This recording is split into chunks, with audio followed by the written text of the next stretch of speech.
อิ่มตาตั้งแต่วันที่แฟนลาไปมีคนใหม่ผิดเรื่องยังบ่หูสิ่งที่หูคือเจ้าหมดใจ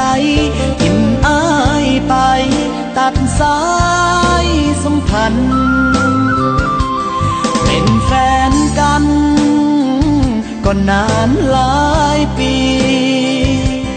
แนมเบอรี่ในสมองมันเลยจำมัน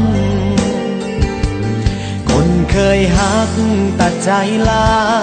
ฝากน้ำตาพร้อมกับความหลังคนอีหยังใจดำบ่เหมือนหน้าตาผู้บ่นาว่ามีคนคิดฮอดเจ้าหลาย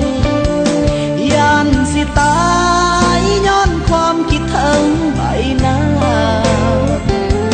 เศษเส้นผมยังติดหมอนอายถนอมมันทุกเวลาบอกตัวเองว่าวันหนึ่งเจ้าจะหวนมาหาคนที่พอมีความหวังถึงรอคอยอ้อมแขนน้อยๆยังคอยเจ้ามาให้กอดหากความหักบ่โสภาจงกลับมาหาที่จอดอ้ายจะเอาความคิดฮอดจอดใจให้นาผู้บ่นาว่ามีคนคิดฮอดเจ้าหลายยันสิตายย้อนความคิดถึงใบหน้าเศษเส้นผมยังติดหมอนอายถนอมมันทุกเวลาบอกตัวเอง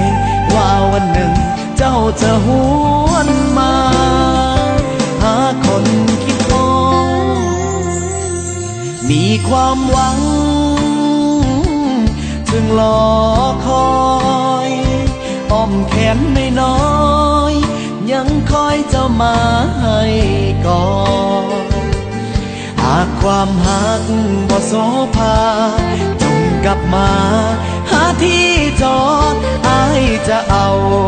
ความคิดฮอดจอดใจให้นา